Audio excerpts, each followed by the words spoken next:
Ya con los voltajes aumentados, pasamos al circuito que verificará si ambos han llegado al punto de consigna. Este circuito está compuesto por dos comparadores de ventana. Uno verificará si el voltaje amplificado del sensor TM37 es 4.3 voltios y otro verificará si el voltaje amplificado del sensor LM35 es 2.1 voltios. El primero tiene una ventana de 4.27 voltios a 4.35 voltios y el segundo tiene una ventana de 2.07 voltios a 2.15 voltios. Para introducir estos voltajes de referencia baja y alta, realizamos cálculos para determinar el valor de estas tres resistencias en serie con un VCC de 5 voltios. Estos voltajes determinan los límites entre los cuales tiene que ser el voltaje de entrada para que ambos op-amp produzcan una salida saturada o en alto, que viene siendo el voltaje de alimentación menos 1 voltio. Esta forma de alimentación es simple, tenemos los op-amp alimentados a 12 voltios y en esta gráfica se ve claramente la ventana, donde ambos op-amp se saturan.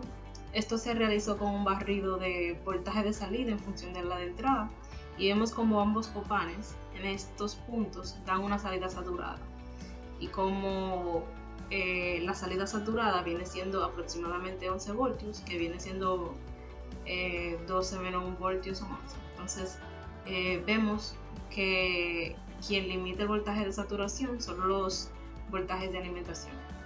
Ya con ayuda de estas ANDs a base de diodos que se encuentran acá, entonces podemos determinar la condición definitiva de cada op-amp y posteriormente se puede realizar una AND que una la salida de cada comparador para que se encienda el motor de 10 amperes justamente cuando tenemos los valores de consigna verificados.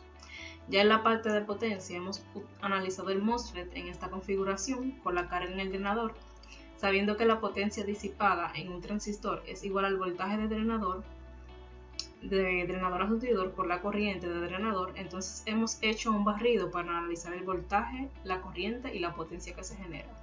Vemos que en la zona de corte todo el voltaje decae en BDS, pero la corriente es mínima, tiende a cero, por tanto la potencia disipada aquí es pequeña, al igual que en la zona de saturación, solo que la corriente es la que es mayor y el voltaje es mínimo en cantidades de milivoltios. Esto se debe a la poca resistencia que existe en la zona de saturación entre el drenador y el surtidor, y esta nos ofrece la ventaja de suministrar la corriente y el voltaje necesario al motor y al mismo tiempo pues disipar poca potencia en el transistor.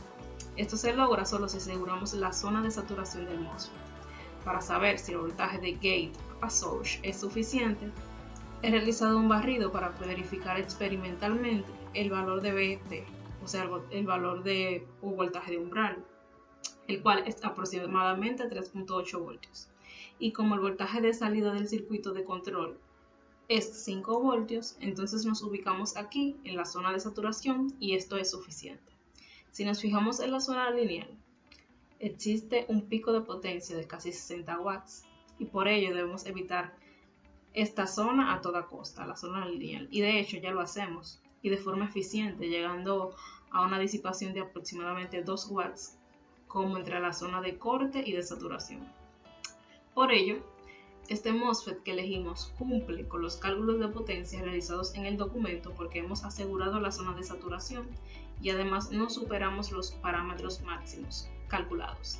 En caso de no conseguir la zona de saturación, que no es nuestro caso, entonces se debería proceder a buscar otro transistor o con la fórmula de temperatura de unión y otros parámetros térmicos encontrar un buen disipador.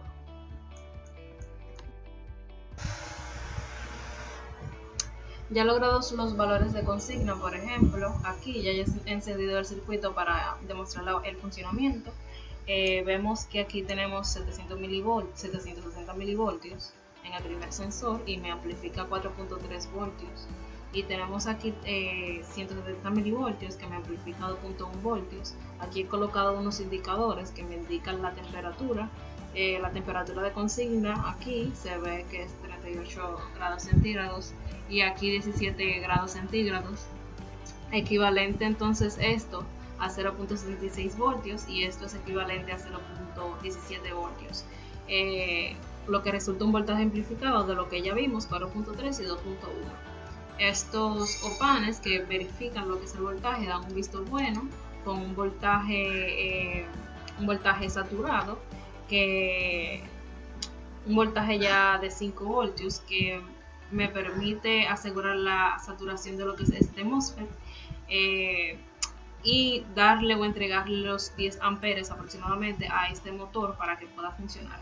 Vemos que aquí el voltaje BDS es súper pequeño, y lo que hace esta configuración es que me ayuda, puesto que la resistencia de saturación entre estos terminales es súper pequeña y hace que se disipe mucho menos potencia.